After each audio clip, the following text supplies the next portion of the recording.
mu Egiputa mu gihe cya Yozefu yakoze imirimo abaho, ariko ngo nyuma noneho haza kwima undi mwami utazi Yozefu.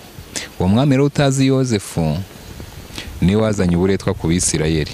Ngo iyo haza kwima umwami uzi Yozefu akibuka imyaka 7, niyo mpamvu akenshi tuvuga ugasanga bamwe baradutera amabuye, ubundi bintu muvuga mu bikura hehe, muvuga ibi nibikubera iki, akenshi nimwe bwe muteza ibibazo, ariko siyo misiyo.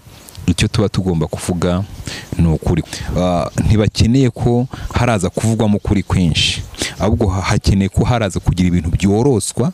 Iyo hagize akantu k'ukuri gashobora kuba kagaragara, ahubwo hashaka uburyo ki system ihinduka kugira ngo ukuri gukomeze kujya gute kwicarirwe. Ubundi kuki turi abantu barinda kubeshyera Imana kwa ngo banezeza abantu?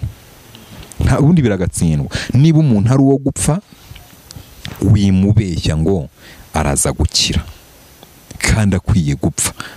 Atari bya bindi abantu babeshya abantu ngo Imana irambwiye ngo ibahaye umugisha. Uguteze umugisha bwoko ki? Nese uraza ngo Imana ibahaye umugisha, Banyarwanda Imana ibahaye umugisha, abantu bose Imana ibahaye umugisha, byibuza muri za kondisiyo z'umugisha hari nimwe yubahirijwe. Wewe wagize umwete wo guhonyora iby'Imana, ntushaka ko kuri kugaragara, none umugisha uraza guturuka hehe? Imana ibigenje uko nguko. Imana itanze amahoro, Imana igarutse ku Rwanda, Imana igarutse kuri Afurika. Tuzavuga ngo ariko ubundi habaye iki? Yari yaragiye. Niba yari yaragiye kubera iki? None kwigarutse, ese igarutse koko ikibazo cyari gihari cyakemutse? Yaganiriye nawe irababwira ngo nimumara kurya mugahaga ntimuzibagirwe. Kuki ibintu bibabwiye batararya? Ku ruhande y'ibyo ushaka bazagendera ku murongo wawe, nushaka ubujyana abantu ikuzimu. Ariko ntabwo bazigira babwira abantu ko bajyana ikuzimu, ahubwo bazajya babwira abantu ko umubyeyi wabo mbese bamusingize ku manywa na nijoro, yuko aho bageze ari we, ibyo wakora byose ni we, uko ameze kose ni we. Wibeshye gatoya ntukore ibyo boss yakubwiye, imbehe wagira gute? Nimumfashe dushimire aba bahanga Relax Life Center. Muri uru rugo n'uwazahaye hava ari injege, bamukorera isuzuma rusange bakareba imikorere y'umubiri, maze abazahajwe na amibe, igifu, umwijima, indwara z'ubuhumekero, ibibazo byo kutuzuza inshingano z'abashakanye, indwara z'imitsi n'izindi, bakazibamururaho bakoresheje inyongeramirire n'ubundi buhanga nka reflexology massage yongera ubwirinzi bw'umubiri, ikarinda na stress. Bafite hydrotherapy machine yirukana ibinure, amaraso agatembera neza, ikaringaniza umubyibuho, ugacukubiri n'indwara zikomeye nka diabete. Hari kandi detoxification isohora imyanda mu mubiri, dore ko burya 30% by'indwara ziterwa n'iyo myanda. Bakagira fitness machine zikangura ibice by'umubiri bidakora neza, bagukorera imbonerahamwe y'imirire ijyanye n'ikibazo ufite, maze mbere yo kugusezerera ukongera ugakorerwa isuzumwa rusange kugira ngo utahe ntacyo utaka. Uvuye kuri gare ya Kimironko utaragera ku rusengero rwa Foursquare Gospel Church, urabona icyapa cy'ikigo Relax Life Center. Telefone ni 0788302368. Iyi nimero iri no kuri WhatsApp. Relax Life Center, inzahura buzima. Reka nanjye mbasuhuza mwese badukurikiye ku Isezerano TV. Ni by'agaciro gakomeye cyane kuba mugarutse kubana natwe umwanya nk'uyu nguyu. Bashimira aho mwamuherereye hose, yaba uri hano mu Rwanda, inshuti zacu ziri i Burundi turabizwa mu dukurikira muri benshi cyane kandi turabikunda. Reka abari muri diaspora namwe mbabwire ngo amahoro y'Imana abe muri mwebwe. Kuri kamera ndi kumwe na Eric. Twishimiye ko kwakira ku Isezerano TV. Eric, murakoze cyane. Nagishimiye amakuru ni meza. Wari warabuze, araciye iminsi myinshi. Araciyemo iminsi myinshi cyane. Cyane, ariko Imana ishimwe nongeye kuboneka mu masezerano. Umaze iminsi ugiye mu duki Eri? Isi rero igenda itwigisha byinshi. Mba ndi mu mirimo itandukanye nshakisha kuntu umuryango wabaho, ariko kandi nkomeza no gusenga. Se uracyakora ivugabutumwa cyane, kuko hagiye bajya tubuti corona yateye ndiza iriya mu burengerazuba, bitewe na systeme kugenda ni ikibazo. kugenda ni ikibazo umuntu uza mu Egiputa mu gihe cya Yozefu yakoze imirimo abaho, ariko ngo nyuma noneho haza kwima undi mwami utazi Yozefu. Uwo mwami rero utazi Yozefu niwe wazanye uburetwa ku Bisirayeli.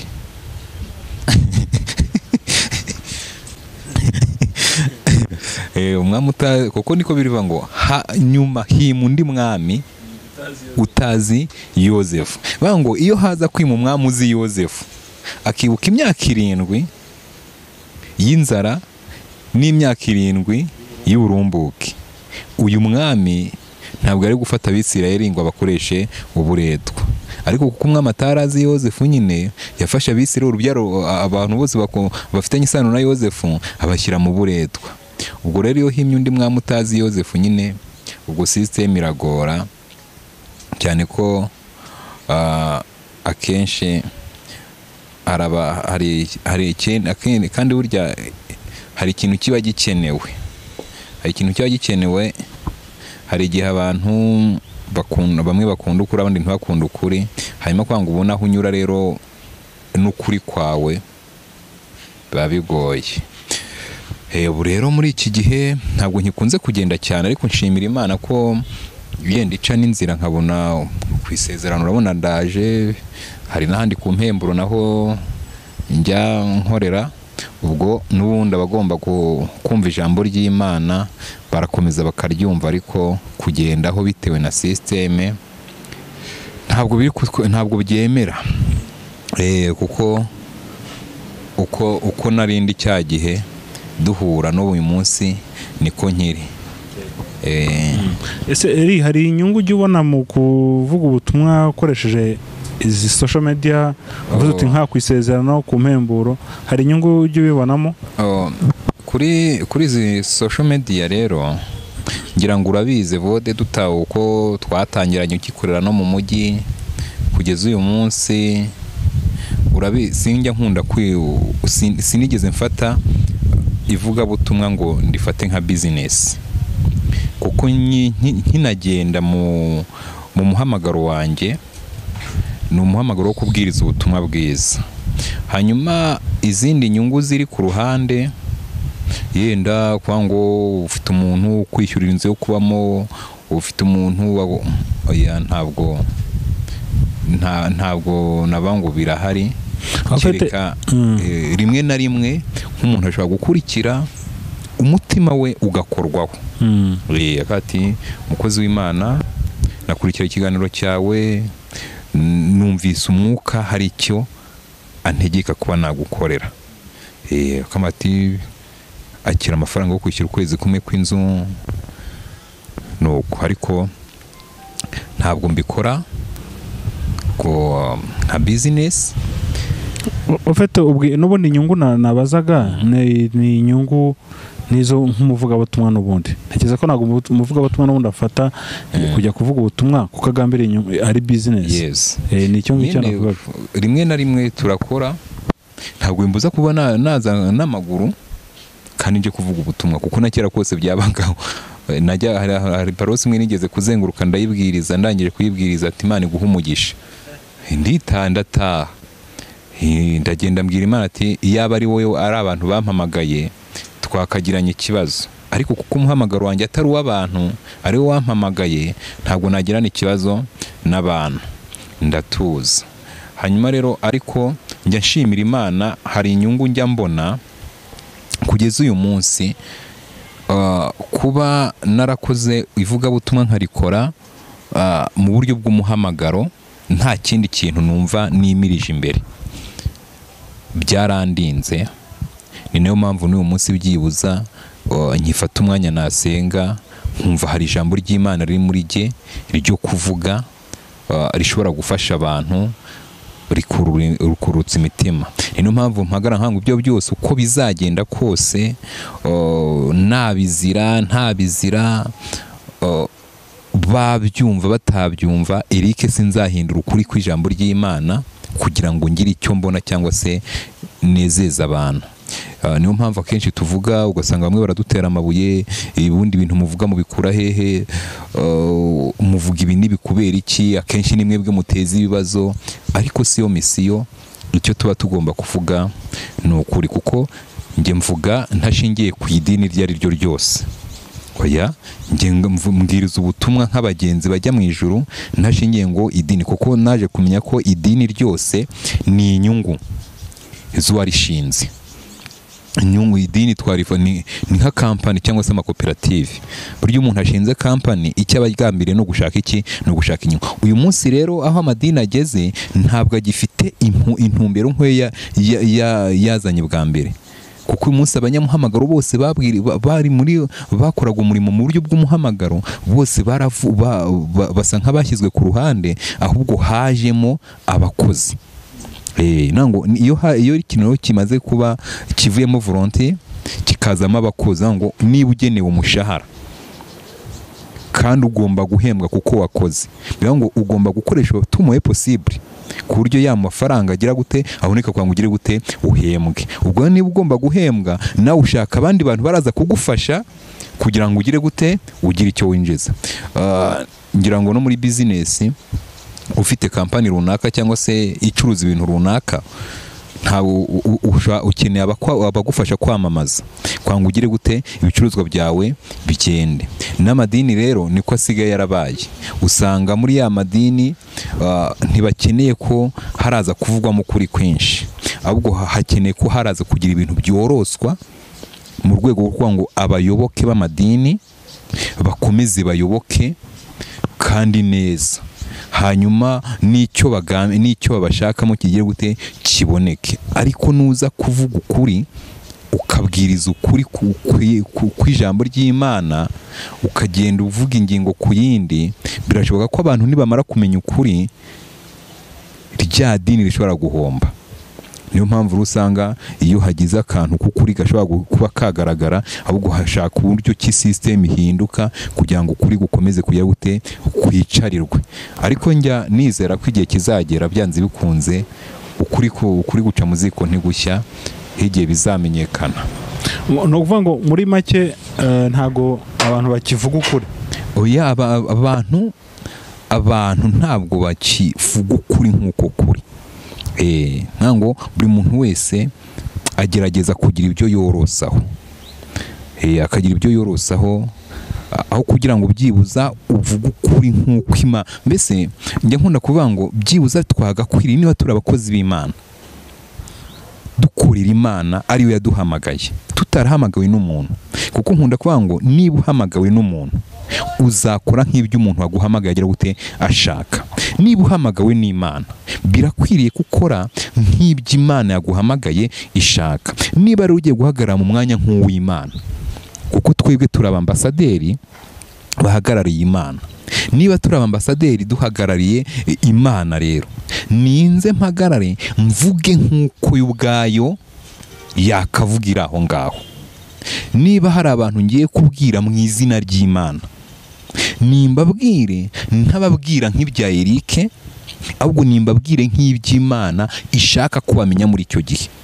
Dufite ikibazo rero yuko igihe, kuko Bibiliya umubwiriza navuze ngo ikintu cyose kigira igihe cyacyo.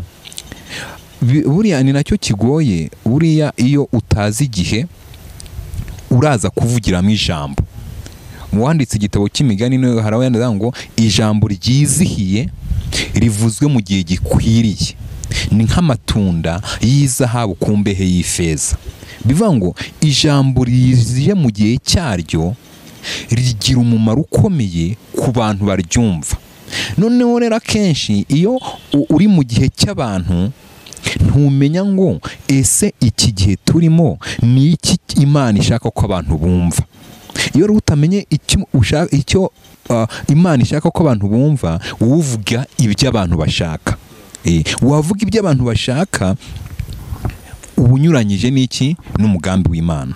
Kuko ni Imana yashaka ko abantu bagira icyo bamenya yenda, kuko mu gitabo cya muri Bibiliya burya uhereye mu itangiriro ukageza mu byahishuwe harimo amagambo menshi wabwiriza abantu bakaguha amaturo, harimo amagambo menshi wabwiriza abantu bakagukomera amashyi, ariko ikibazo ese ijambo ngiye kuvuga ni iryo rikenewe muri icyo gihe?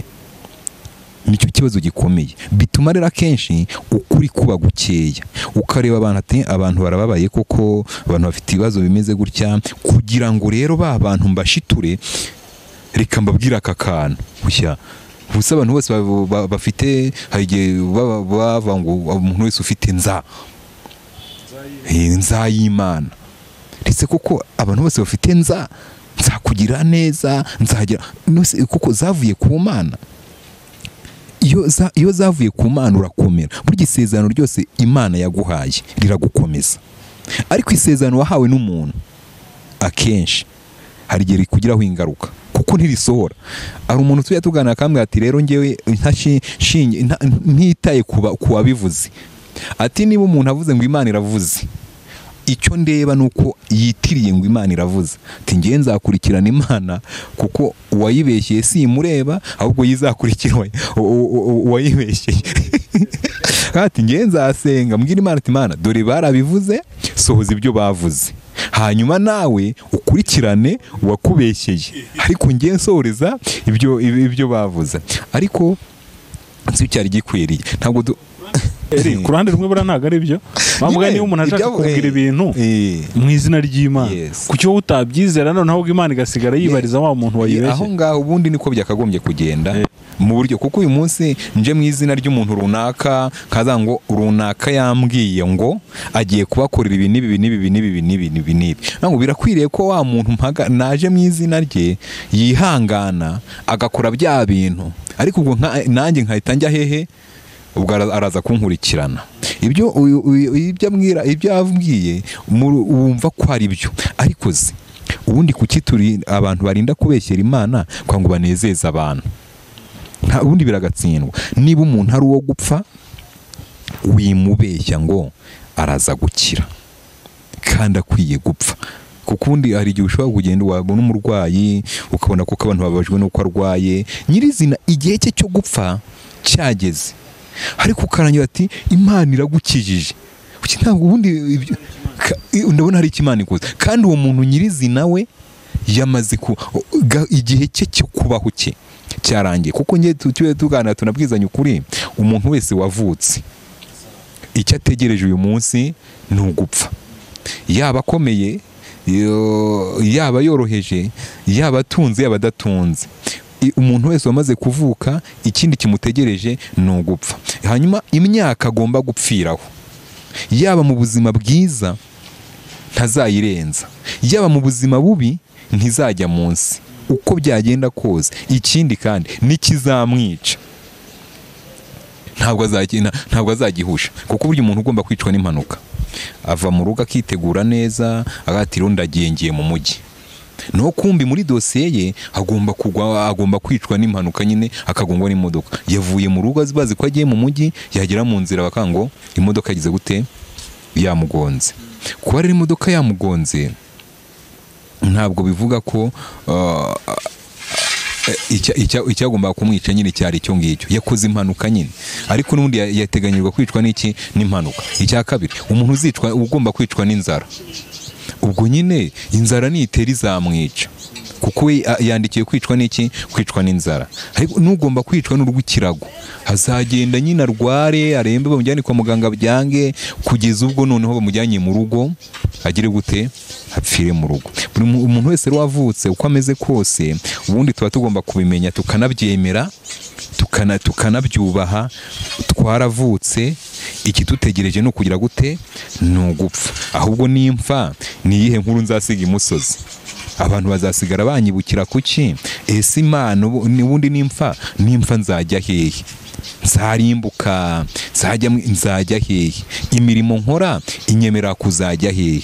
Ubwo iyo muturi kuri urwo ruhande rero tujye tuvuga ngo igikwiriye gukora ni iki rero? Tugerageze gukora ibyiza tugifite iki, uburyo. Niko umubwiriza yavuze ngo kora byiza ugifite uburyo. Ufata imbuto unyinyanyagize hejuru y'amazi ngo uyigabanye 7 ndetse n'8, ngo kuko ugiye n'igisohora uzayibona. Gukora byiza ugifite uburyo rero, uburyo nta bundi kuba ngihumeka. nibwo nshobora gukora ibintu byiza cyangwa nkakora bibi.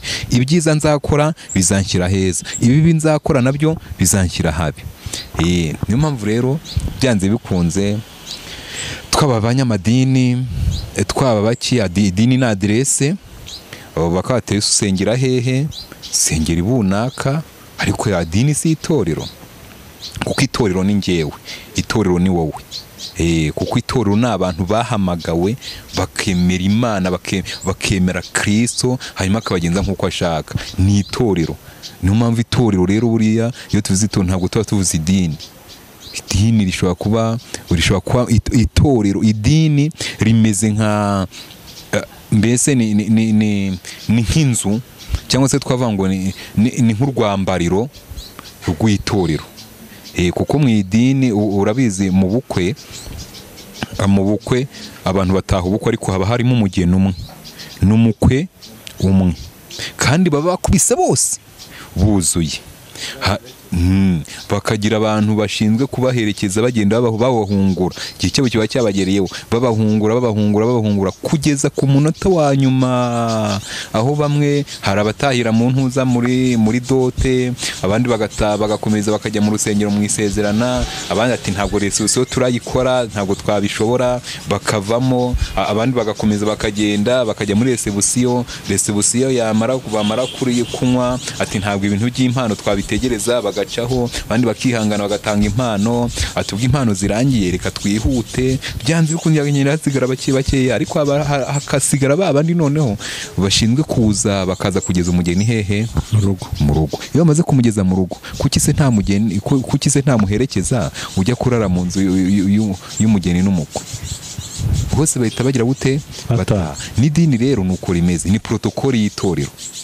Ahubwo tujye twirinda iki rero, tuzirinde kuba abanyamadini, tutazisanga tugumye kuri protokoli zo kwinjiza abantu, zo kuyobora abantu, muce hariya, mugende kuriya, munyure hariya, hanyuma tukazisanga itorero ryaciyeho, protokoli zose zagize gute, zasigaye. Kuko igihe cyose tutazemera kuyoborwa n'umwuka w'Imana, evode ngo umwuka w'Imana, kuko biravuga ngo nkunda bankunda, kandi abanshakana umwete bazaye gute, bazambora. Ikonyanga ngo kandi abayoborwa n'umwuka w'Imana nibo bana b'iki, b'Imana. Nitutemera kuyoborwa n'umwuka w'Imana, ubwo tugashaka kuyoborwa na kamere z'imitima yacu n'imibiri yacu, tugashaka kuyoborwa n'umuntu bitewe n'ibyo ashaka, kuko umuntu burya ashyiraho amabwiriza, nakuvuga ngo idini ryo rishyiraho amabwiriza bitewe n'icyo rishaka. Ni nk'uko kampani yawe ngo nkoze kampani, umurongo ngenderwaho wayo n'uyu nguyu, ariko ugasanga nta mwuka w'Imana ugize gute, ubishoreye. Ariko nitwemera kuyoborwa n'umwuka w'Imana akatuyobora kukuri kose, kuko biravuga ngo umwuka wera naza azatuyobora kukuri kose. Iyo atuyobore kukuri kose rero, tuvuga ukuri nk'uko kuri, tukumva ukuri nk'uko kuri, naho ukuri twakuzira. Turakwemera n'ukuri tukakuvuga naho twagira gute, twakuzira, kuko ari ngombwa bundi buryo. Byanze bikunze ukuri ko abantu barakuzira. Impamvu bakuzira no kubera iki? Nuko abantu bakunda ikinyoma kuruta ukuri. Ubu ngubu ubwiye abantu ati nimuhumure, murabona ko izuba rimeze gutya, ariko mu minsi iri imbere nimuhumure, Imana igiye gufungura ikirere, ibintu bigiye kugenda neza. Abantu bari bashonje nimuhumure, mugiye kubona ibiryo. Abumvaga barushye, baremerewe n'imitwaro, abanyamadeni, ibintu byose, nimuhumure, hari Imana ije gutabara. Iki kintu bacyumva bakanacyakira cyane kuruta kubabwira ati nimwihangane, kuko ibyo mubona ntabwo biragera ku rwego rw'uko birangira, ahubwo biracyakomeje, kuko ni intangiriro y'ibyo muri kubona. Ubabwira ati nubwo ibishyimbo mwabona byahenze, ariko nimuhumure, hari akayira Imana igiye gufungura, tubona ibyo kurya.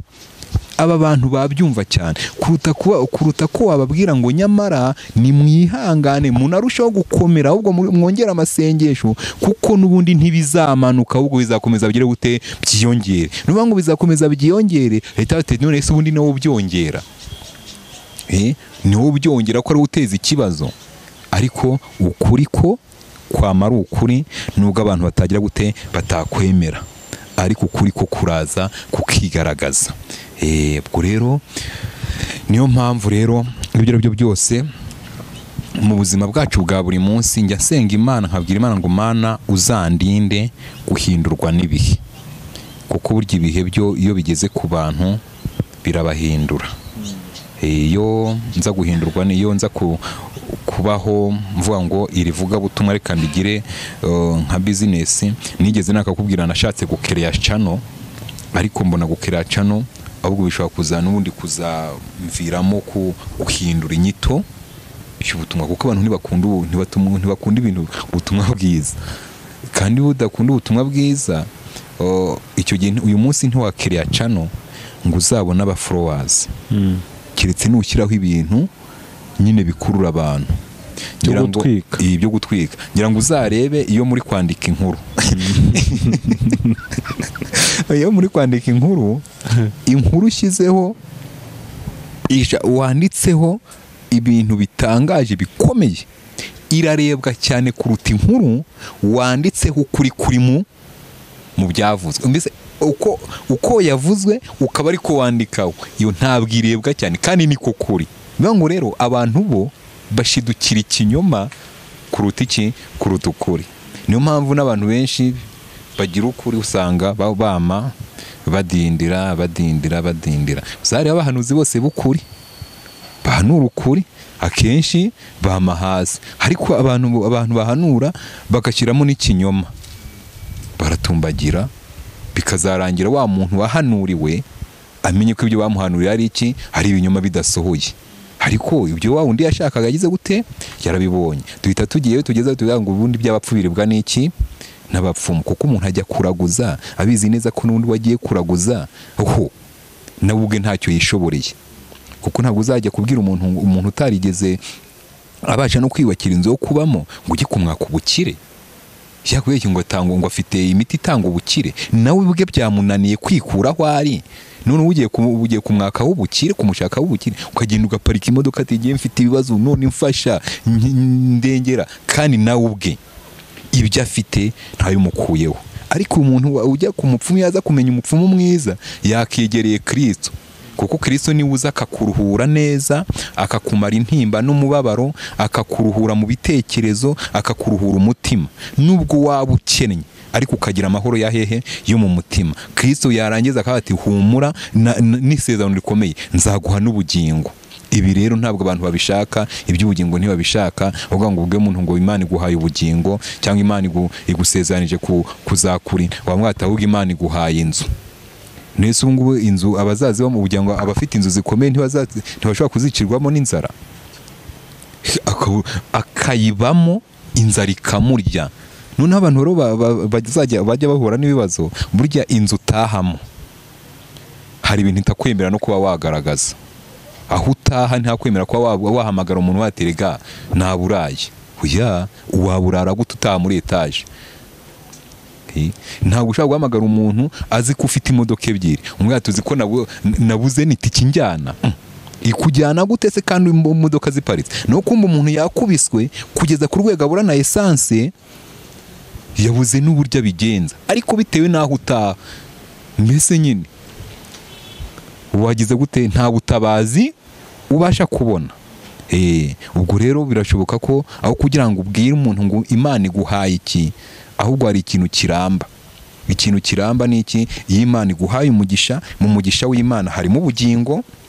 Yari Imana, atari bya bindi abantu babeshya abantu ngo Imana irambwiye ngo ibahaye umugisha. Uguteze umugisha bwoko ki?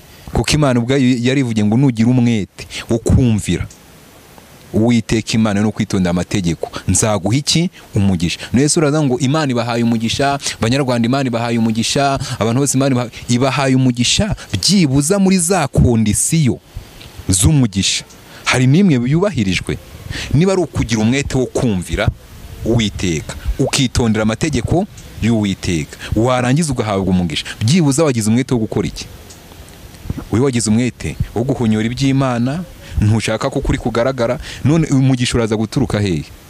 ahubwo ku murongo muri 28 ku murongo mu gutegeka kwa 2 ku murongo wa 15 iyo uhahereye ahubwo aya ngo ariko nutumvira Uwiteka ngo kurikiza amategeko dore iyi mivumo yose izagira gute izakugeraho ngo aho wari kuzahinga ugasarura uzahinga hasarura undi aho ababisha bari kuzagutera bagaca mu nzira zirindwi baguhunga ahubwo bazagutera banakugereho aho wari kuzabona mu kiyoke hatazabura mwifu ahubwo n'utwo wari ufite twose bazadutwara kubera icyo uzize iki uzize kutumviye iki Uwiteka Imana yawe ngo rero bene data banadukurikiye ku isezerano bazajye abantu bose badukurikira Imana nivuga njye nkuna ngo Imana nivuga ikavugana n'umuntu byanze bikunze umuntu ntagahita ashiduka ngo yumve ko ahubwo uzajya ubanza wicaruse usesengure ngo ariko ubundi ndinde Zakayo niwe wabwiye umwami Yesu ati nge ndinde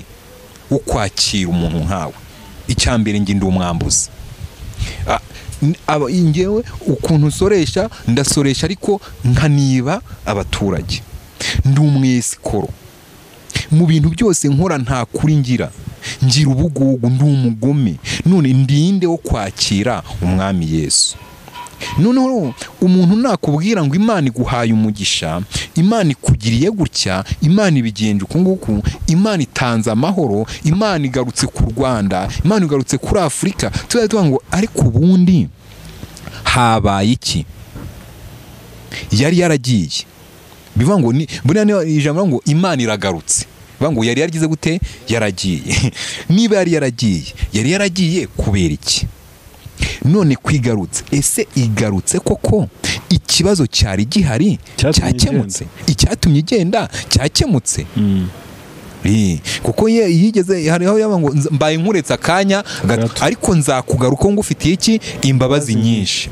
none niba yarakuretse akanya gato ikabigarutse koko wamaze kwemera kuyakira cyangwa uracyari wa wundi ati ngewe se ubundi yanshobora cyangwa se izaze nyereke mu gitabo cyo gutegeka kwa 2 hari ubutumwa natambukije plutôt mu ngoma za 2 ngo umunsi umwe umuhanuzi Odedi yahanuriye umwami Asa ngo aramuhanura ati nimwumve yewe Asa n'abayuda namwe babenyamini mwese Uwiteka ari kumwe namwe nimuba kumwe nawe ariko nimumuta nawe azabata nimumushaka muzamubona arango iki gihe mu bice 15 mu gitabo cya 2 cyo byo ku ngoma ngo iki gihe cyari igihe ngo Abisirayeli bigeze bakagira igihe badafite Imana rurema barayitaye kwita bayitaye kubera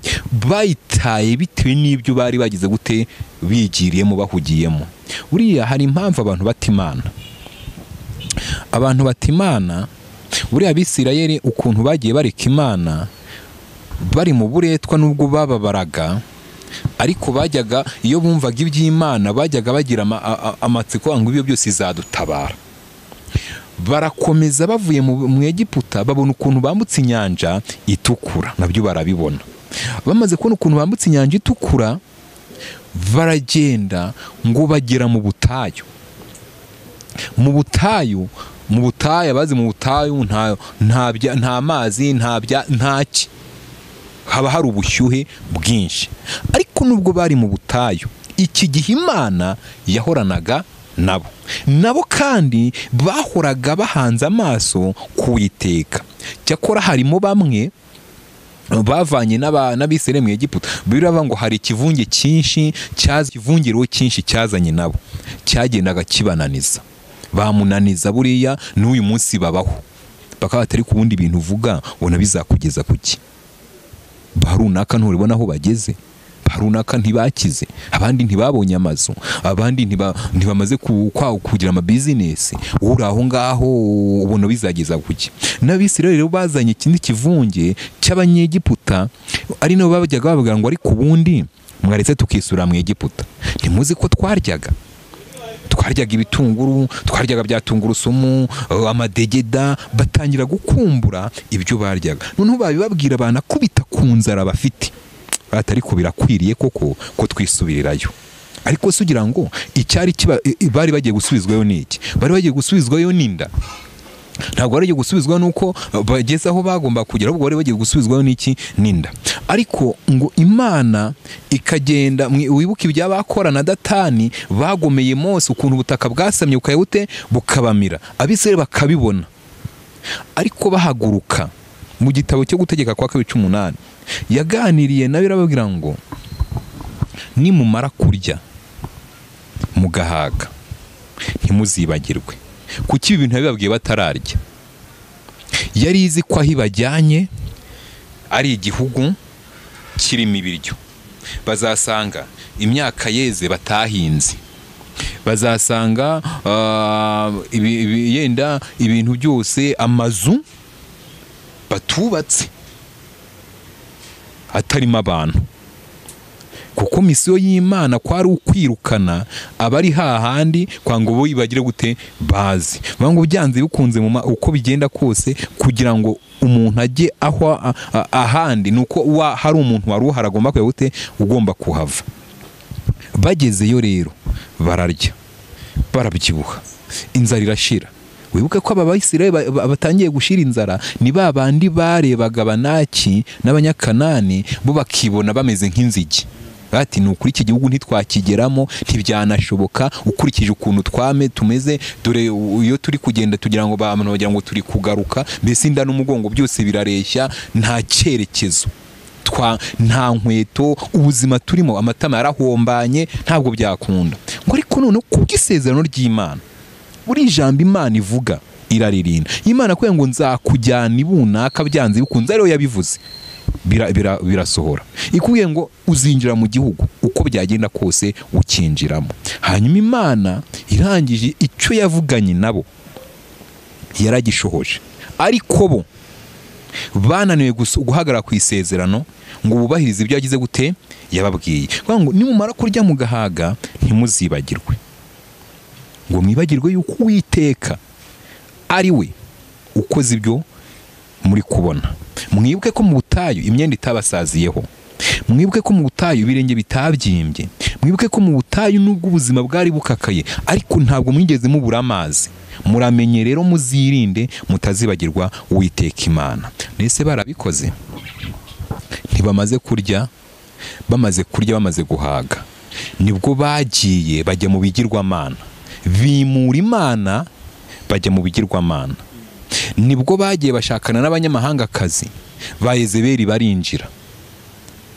Nibwo Ahabu yabonye ko kugira abahanuzi b'Uwiteka bitahagije, we yishakira bana benshi, agira 850, aho kugira ngo ajye mu rugamba agishije inama Imana mu by'ukuri, ahubwo akifashisha babahanuzi be agaburira. Buri umuhanuzi wese ufite umuhanuzi wawe uhemba, wishyura, uko byaba bimeze kose ntazigera hanura ibibi niyo byaba bigiye kukubaho. Ufashe idini ukarishinga, ugashyiramo abakozi, tubwita abakozi.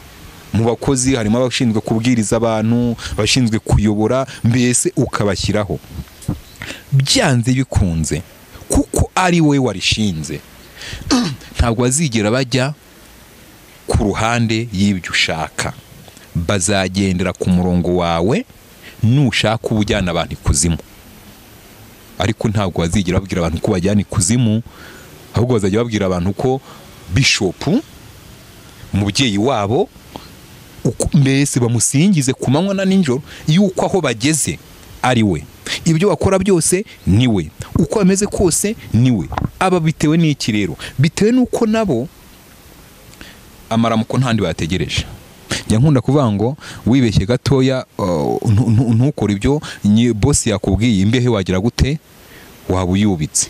Ubwo rero niba aho kwanga imbehe yawe uyubika, ubwo wahagarara mu kinyoma cye kugira ngo ugire gute uhemuke uramuke. Ariko amaherezo rero iyi mpemuke ndamuke iyo yamaze kuba ikibazo ku Mana, irihagurukira igakubita kandi igakumbanya, kuko ubwayo Imana yo nta mikino igira. Ababisirayeli bamaze kurengwa, Imana irabitegereza irabareba.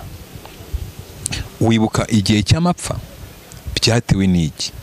Eliya ntabwo Imana yari yamubwiye ngo ugende uteze amapfa, ariko Eliya nk'umuhanuzi w'Uwiteka yarebye ukuntu Abisirayeli bamaze gusubira inyuma, bamaze kugoma, abona ukuntu mbese baremye ibigirwamana, ikintu kibabaza Imana. Ubundi baragiye bubaka utununga bashyiramo ibigirwamana, bati kiriya kigirwamana ni igitanga izuba, kiriya ni igitanga imvura, kiriya ni icy'ukwezi, kiriya ni igitanga kubyara, kiriya ni igitanga uburumbuke. Ibyo byose arabireba ashingiye ku mbaraga z'Imana n'uko Imana ariyo ibikora, kuko nta kigirwamana. Reka mwibwire, tujye tubwira abantu ko nta muntu n'umwe ubasha gutuma weza, ntawe, nta kintu na kimwe cyatuma weza. Nuhinga uzahinga umurima wawe uwufumbire, ariko kweza guturuka ku Mana, kuko nidatanga imvura.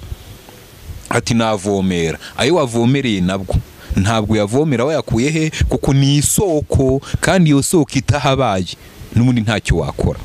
Hanyuma Imana rero Eliya arangira ngo nshingiye ku mbaraga z'Imana n'ahayo ko Abisirayeli n'ukuntu bameze uyu munsi, Mana uyu munsi wa none mpagaritse iki?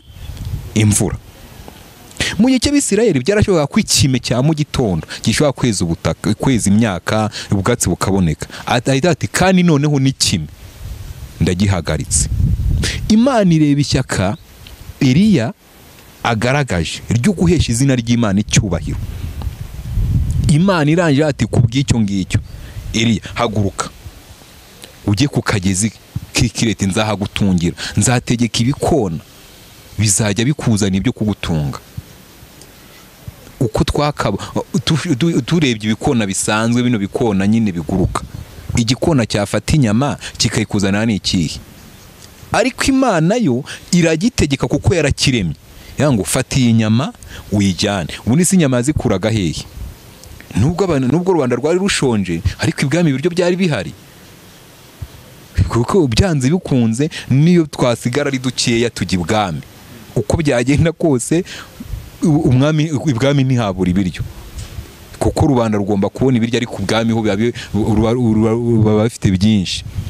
Hanyuma ngo Eliya atungwa n'ayo mazi n'ibikona bikamushyira ibyo kumutunga. Ngo ariko hageze igihe, mbibutse ko Banyarwanda, inshuti zacu, abadukurikira bose bumva ururimi tuvuga, inzara ishobora kubaho ikaba rusange, ariko Imana ikarinda abantu yagiye ivugana nabo n'abantu bahagaze mu kuri kwayo.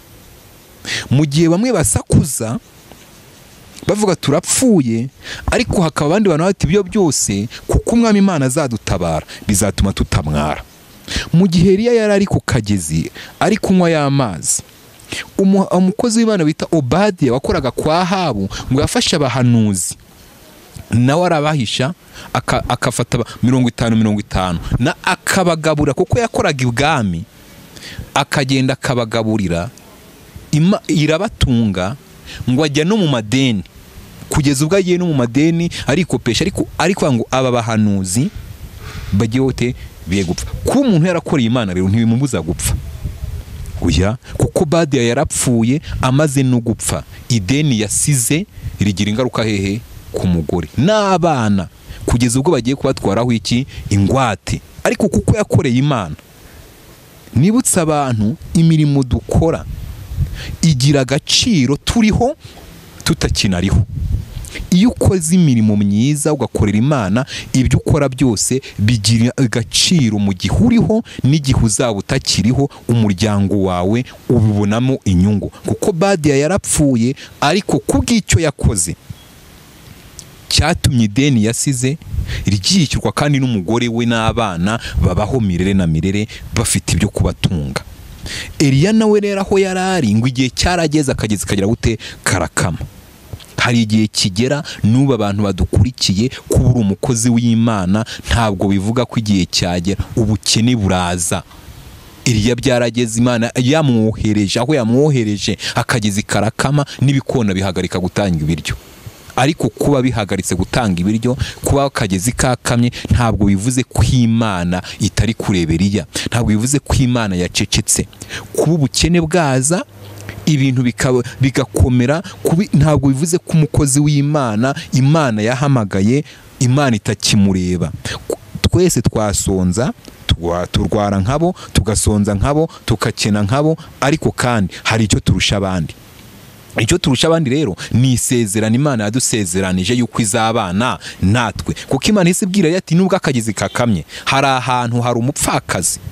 Kandi mbwira abantu ntabwo Imana itungisha abantu abandi umukozi w'Imana kenshi ntatungwa n'abantu mu buryo bakomeyemo, oya, ahubwo ishaka undi muntu nawe uciriritse, ukeneye kugirirwa neza n'Imana, ukeneye umugisha w'Imana kugira ngo agire umugisha ku mukozi w'Imana. Niko Eliya byagenze. Imana yabwiye Eliya ngo haguruka ujye i Sarefati, hari umukecuru niwe ntegetse kugira gute kugutunga. Mbibutse ko uyu mukecuru Imana itegetse gutunga Eliya nta kintu afite agafu gake mu kibo n'utuvuta dukeya mu mperezo. Ngo Eliya yasanze ari gutoragura udukwi kugira ngo agenda kavuge n'umwana we bakarya, nibarangiza kukarya bagere gute bapfe. Ngo cyari igihe gikomeye cy'inzara, Imana izayiturinde. Cyari igihe gikomeye cy'inzara ku buryo umuntu ava ngo ibyo nshigaje ngiye kubirya nindangiza ngire gute mfe. Ariko nyashimira Imana aho umukozi w'Imana nyakuri yageze, ntabwo gupfa kuba kukibayeho, ahubwo habaho ubuzima. Imana ishimwe. Ngo Eliya amaze kuhagera aramutekereza, amaze kumusaba amazi, ati nta mazi ahari. Niwe utazi ibyabaye muri Isirayeli, niwe utazi ibyabaye. Ni nkwabwira Evode ati Evode wamaye 500. Ati niwe utazi ibiri kuba ku bantu. 500 se nabikura he? N'abafite miliyoni zarahiye, business zarahiye, ntayakura he? Undi ati ndashaka amazi. Undi ati ntabwo uzi ibyabaye. Uri umunyamahanga gute utazi ibyabaye muri Isirayeli? Hashize imyaka 3 nta mvura, nta cyo kurya gihari mu gihugu. Atunange umbona mfite agafu gakeya n'agaherezo n'udufuta dukeya mu mperezo, ndi gutoragura udukwi 2 kwa ngo ngende nkavuge n'abana banjye n'umwana wanjye tukarye, niturangiza dutegereze iki? Urupfu. Kuko nta kindi inzara yaduteye, inzara iri mu gihugu nta kindi iganishaho uretse kutwica ikatumara. Eliya nawe ati okay, uko bivuze nibyo, ariko ugenda ubanza uvugeho akanjye ukanzane nyire gute nkarye. Nibutse abantu rero gukorera Imana no gufasha abantu ntabwo bisaba kuba ufite ibirenze, oya, genda uvugeho gake. Ufite gakeya ariko genda ukureho gakeya, n'ubundi nawe uha umuntu, ariko uzi neza ko icyo uri gukora umurimo w'Imana, utari gukora ukorera umuntu. Kuko iyo ubikoze ukorera umuntu uba utegereje ishimwe ry'abantu, ariko iyo ubikoze ukorera Imana ingororano zawe ziboneka mu nyuma. Ngo wa mupfakazi ngo aragenda avugaho gakeya, arakazana. Akimara kuzanira Eliya, akimara kuryaho, ngo asubiyeyo kujya guteka ubwe n'umwana we, asanga ifu n'ubundi igize gute iracyarimo, asanga amavuta n'ubundi agize gute aracyarimo. Bibiliya ivuga ngo ntabwo uyu mupfakazi yigeze aburi ibiryo kugeza igihe imvura igize gute igwiriye. Gukorera Imana rero nicyo navuga ngo iyo ukorera Imana, iyo uri mu mugambi w'Imana, ibyo ukora byose bigira ingaruka ku buzima bwawe bw'uyu munsi n'ubw'ahazaza. Bibiliya yatubwiye ivuga ngo iki rero muri iki gitabo cya 2 cy'ibyo ku ngoma, ngo Uwiteka ari kumwe namwe, ari kumwe nanjye nimba kumwe nawe. Iyo Eliya ataza kuba kumwe n'Imana ngo ahagarare mu kuri, Imana ari kumureka. Ariko kuko yari ari kumwe n'Imana, Imana yabanye nawe. Uko yagendaga ashaka Imana, Imana yo yagendaga imwiyereka. Kuko biravuga ngo nzabigisha, nzabayobora inzira mukwiye kunyuramo, nzabagira inama, ijisho ryanjye ntirizagira gute ntirizabavaho. Nshuti z'Imana, abantu bakunda isezerano n'abandi bose n'abafana, hari abantu bakunze isezerano, hari abantu bafana isezerano, ariko abantu bose bakurikira isezerano, reka mbabwire Uwiteka azaba kumwe natwe mu gihe turi kumwe nawe. Tuzamubona mu gihe cyose twagize gute twamushatse, ariko kandi nitutamushaka ntabwo tuzamubona. Nitukomeza gushaka abantu tukiringira imbaraga z'abantu, tuzakomeza tubona abo bantu. Ariko igihe abantu twiringiye, n'igihe aba bantu twumva duhagaze ku mbaraga zabo, igihe byarangiye imbaraga zabo zashize, nibwo tuzibuka gushaka Imana. Kuko biravuga ngo hari ubwo Abisirayeli bigeze bakagera mu gihe batari bafite umutambyi w'ukuri, badafite n'Imana rurema. Bivuga ngo iki gihe cy'Abisirayeli bari bagezemo badafite Imana, badafite umutambyi w'ukuri. Si uko abatambyi batari bahari, ariko hari habuze umutambyi w'ukuri uhagarara ku kuri nk'uko Imana igira gute ishaka. Abatambyi bari bahari, ariko ugasanga bari gukorera mu kwaha k'umwami, bagatamba ariko bagatamba ibitambo bitari bizima. Abahanuzi barashobora ko bari bahari, ariko bagahanura mu izina ry'umwami, ntibahanure nk'uko Imana igira gute, mbese ntibahagare mu murongo Imana igira gute ishaka. Ngo iki gihe rero nacyo bakigezemo, ngo ariko bamaze kukigeramo, bamaze kureba ubupfapfa bwabo, ngo ariko aho bahindukiriye none bagashaka Imana n'umwete, ngo Imana igira gute barayibona. Ngo kuko igihe bari barimo, ngo umuntu yasohokaga mu gihugu n'ubundi ntiyagiraga amahoro, n'uwakinjiragamo ntiyagiraga amahoro. Urashobora kuba wakinjiragamo yakubitanaga n'inzara, ugisohotsemo Bibiliya nivuga ngo hanze hari inkota, imbere hari icyorezo n'inzara. Ngo uzakira inkota azicwa n'inzara cyangwa n'icyorezo. Ngo iki gihe rero cy'Abisirayeli uwasohokaga ntiyagiraga amahoro, n'uwinjiraga ntiyagiraga amahoro. Ngo kuko abantu bahoraga bacagagurana, bahoraga mu ntambara, hanze hari intambara, ibihugu bimwe biri mu ntambara, imidugudu imwe nayo iri mu ntambara. Ngo ugasanga bahora bacagagurana, bahora muri ibyo ngibyo. Ngo ibituma rero iyo midugararo nta hantu ho guhungira hagize gute habonetse, nta hantu h'ubwihisho habonetse. Kuko uyu munsi niba hano hari inzara, ahandi hari intambara, umva nta hantu ho guhungira hahari. Nturi buhungi, nujya hanze urahura n'intambara, nuza urahura n'inzara. Bituma rero noneho ngo ariko ngo aho bahindukiriye bagashaka Imana, haleluya, ngo ubinginga Imana, ngo Imana nayo yemera kubumvira. Icyo nkundira Imana, yemera guhendahendwa. Nidushaka Imana rero n'imitima yacu yose tuzayibona, ariko nitutayishaka Imana ntizagira gute isaduta, kandi iratureka ikaturebera gusa, kuko Imana ntiyadukuraho ijisho. Reka mbwira abantu kuko Imana ikunda umuntu yaremye.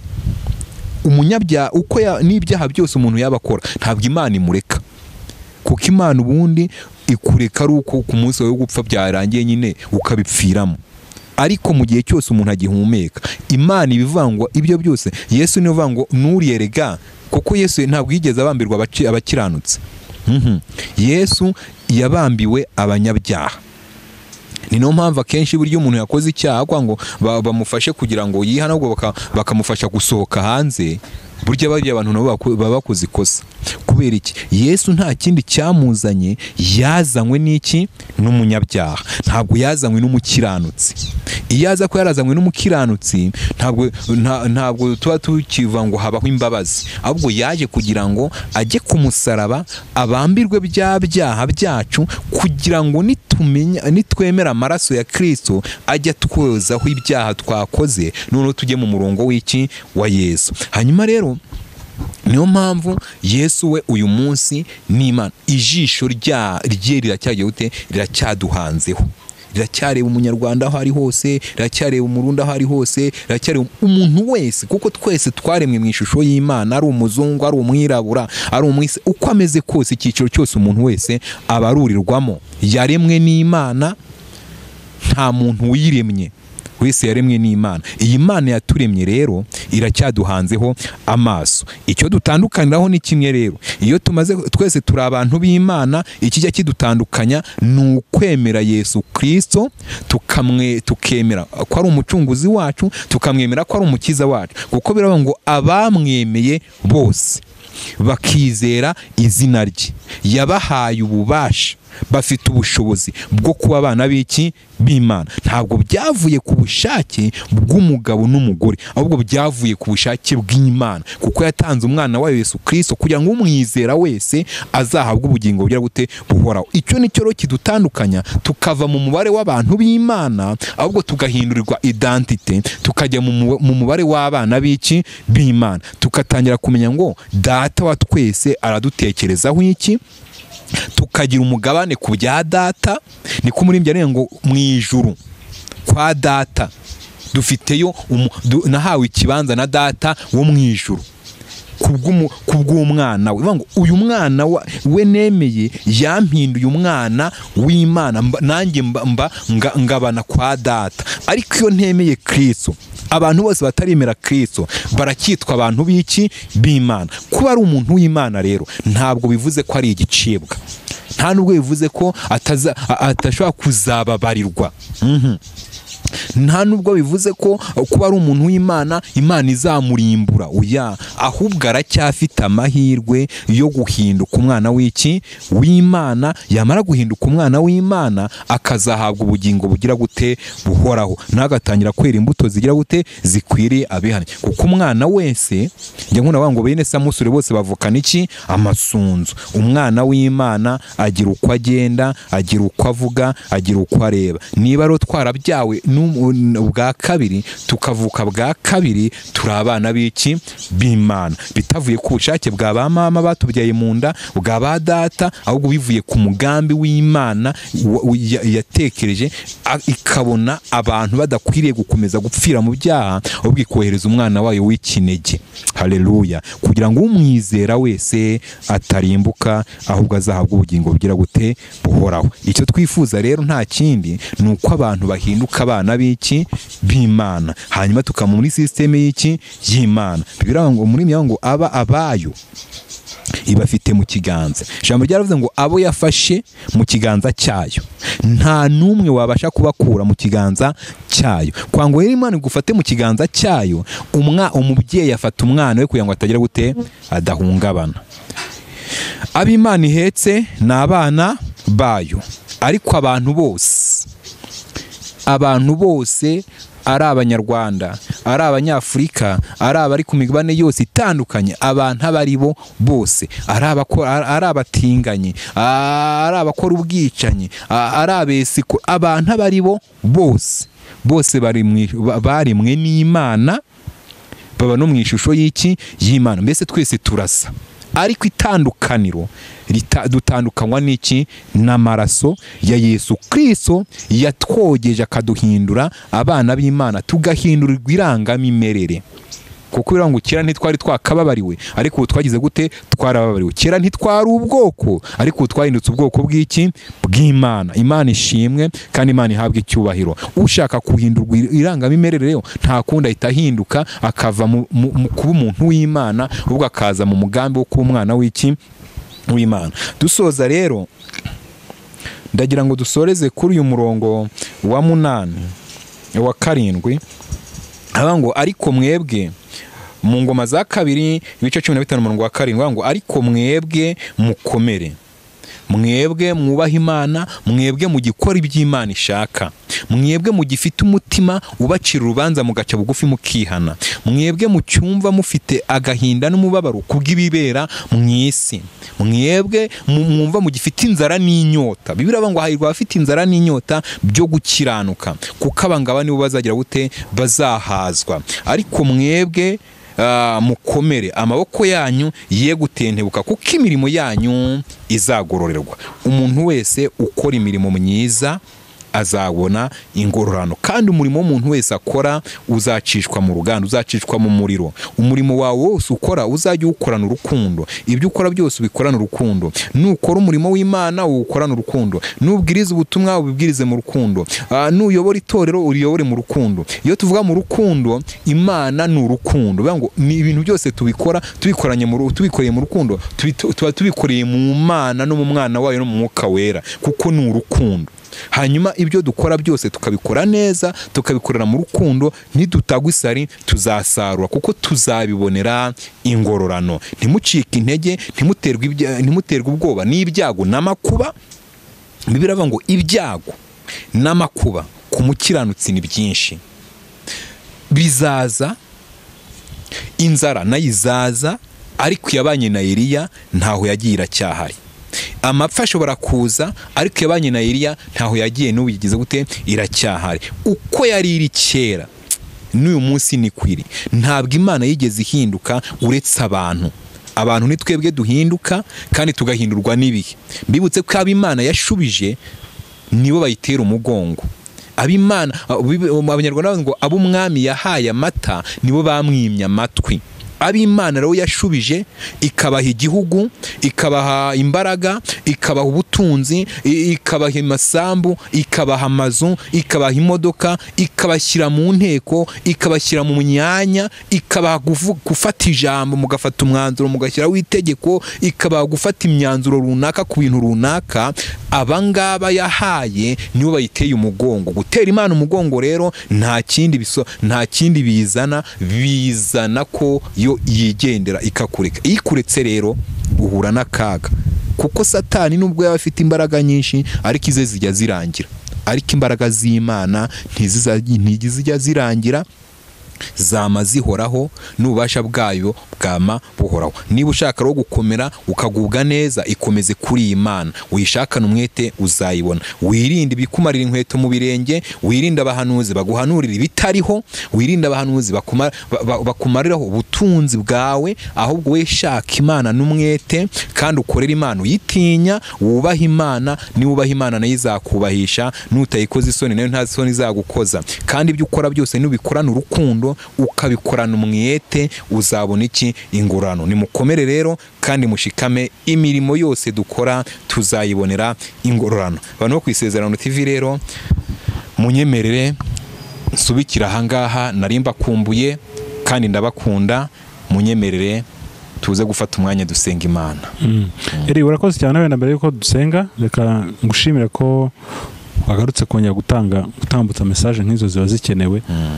Wa mugana ukuntu atangiye uvuga uti ntago abantu bakivuga ukuri, ariko ngewe ndacyabihagazemo nzabizira. Ngira ngo warabyiyemeje ngo nushaka uzabizira. Niyo misiyo. Nkunda kubwira abantu ngo aho kugira ngo nzabazwe ko nabeshya abantu, nzazira ibyaha byanjye ariko ntaziza ibyaha by'abantu nabeshya. Kubwira umuntu ngo inzira ijya yenda Kimironko ica gutya kandi iri buce gutya, aho kwangwa ajye Kimironko ahubwo akajya Kabuga, icyo gihe umubeshye cyane. Kuko wa muntu ushoye Kabuga yarashaka kujya Kimironko, ikibazo cyose azahurira na Kabuga uzakibazwa. Aho kwangwa nzabazwe ibyo yagombaga kujya Kimironko nkamubwira ko agomba kujya Kabuga, oya najya Kimironko kuko ari wagombaga kujya. Hanyuma kugira ngo nanjye nzaba mfitanye urubanza n'Imana by'uko yenda ibyo twavuganye kuki utabikoze, nanjye Mana amasezerano wameye kutayashubije uko nguko. Ariko abo tugomba kubwira, tubwira abantu kuri, kandi Imana natwe dushoboze kugira ngo kwa kuri tuvuga tuguhagararemo, bibira ngo ukuri dusohoyemo tuba ariko tugira gute dukurikiza. Mana ishimwe. Yego. Urakoze cyane. Ubwo ushobora kuba adasobanukiye ibyo wavuze, akenshi hari ukuntu ujya uvugira mu bintu bimeze nk'imigani, azakwibariza mu gikari. Yes, umuntu ushaka kuba twaganira, kuko akenshi hari impamvu umuntu avugira mu migani, ariko imigani yose igana kariho. Twavugana kuri WhatsApp cyangwa se akanampamagara aho ari hose mu gihugu no hanze yacyo. Telefoni ni 0785 19 95 18. Uyihamage ugasanga yenda itari kuboneka, ushobora kwandika kuri WhatsApp. Ntabwo njya nkora ikosa ryo kwirengagiza umuntu ari we wese. Abantu bagiye n'umuco wo kujya bashyigikira ariko n'abakozi b'Imana. Ibyo ababishoboye bakanabikunda, inkunda kwa ngo ntabwo ari agahato cyangwa se itegeko, ariko uza agaciro ko gukorera Imana no gushyigikira umukozi w'Imana, nababwiye ngo ntuzakora ikintu, ntuzafashe Eric kuko utegereje inyungu kuri Eric. Yego. Ahubwo uzafashe Eric kuko uzi ko hari uri gukora umurimo w'Imana kandi ukabikora neza. Hanyuma nufashe Eric ntuzatekereze ko Eric azaguhanurira ibyiza kuko wamufashije. Oya, n'ubundi Eric azakomeza ari wa Eric uri buvuga ukuri, kandi nunamusaba kugusengera ntabwo azagusengera kuko yagusengeye niba Imana ntacyo yamukubwiyeho ngo ahimbe icyo ari bukubwire kugira ngo ukunde wemere. Oya, numbwira ngo tusenge tuzasenga, nitumara gusenga ijambo ry'Imana niriza mbari ryo nguha, ninumva hari ijwi ry'Imana rimbwiye cyo kukubwira nkikubwire, ariko niba ntacyo nzakubwira. Eri urakoze cyane.